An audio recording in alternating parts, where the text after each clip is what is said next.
నగుమోము కనలేని నా జాలి తెలిసి.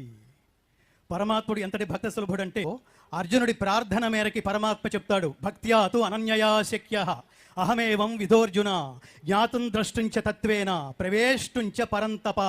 ఒక్క తులసి దళానికి పరమాత్మ ఎంత అనుగ్రహించాడో మనందరికీ తెలుసు. పరమాత్మకి సమర్పిస్తేనో, బంగారాలు పరమాత్మకి సమర్పిస్తేనో పరమాత్మ ఆశీస్సులు మనకి లభ్యం కావు. మిత్రులారా, అనన్యమైన సంగరహితుడై ఉండవలెను, సమస్త ప్రాణుల యందు వైరభావము లేక ఉండవలెను. అలాంటి భక్తుడికి మాత్రమే నేను భక్త సులభుడను, అలాంటి వాడు మాత్రమే నాకు భక్తుడని నేను భావించడానికి అర్హత ఉంటుంది.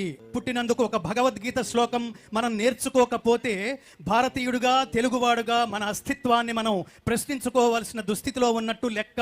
ఇలాంటి కళ్యాణాలకి వచ్చి తిరిగి వెళుతూ ఏం నేర్చుకున్నాం అన్నది కనుక మనం ప్రశ్నించుకుంటే చాలా గొప్ప ఆధ్యాత్మిక శక్తిని మనం చేకూర్చుకోవడం, సమకూర్చుకోవడంతో పాటు ఈ దైవారు మీరందరూ ఇక్కడ ఒక్కసారి మీ ఆత్మశుద్ధిగా కరతాళధ్వనులతో చంద్రబాబు నాయుడు గారికి మీరు స్వాగతం పలకవలసిందిగా, మీ కరతాళధ్వనులతో వారిని ఆశీర్వదించవలసిందిగా, పరమాత్మ ఇచ్చిన శక్తుల్ని మరింత రెట్టించిన ఉత్సాహంతో Swarnandhra Pradesh within no time స్వర్ణాంధ్రప్రదేశ్ని, మన రాష్ట్రాన్ని స్వర్ణాంధ్రప్రదేశ్గా తీర్చిదిద్దటంలో ఆ మహానుభావుడు ఇప్పటికే తన జీవితాన్ని ప్రపంచానికి, తెలుగు ప్రపంచానికి అంకితం చేసిన నేపథ్యంలో ఇవాళ ఈ విశిష్టమైన కార్యక్రమం అమరావతి, ఈ పట్టణంలో, ఈ అమరావతి వేదికగా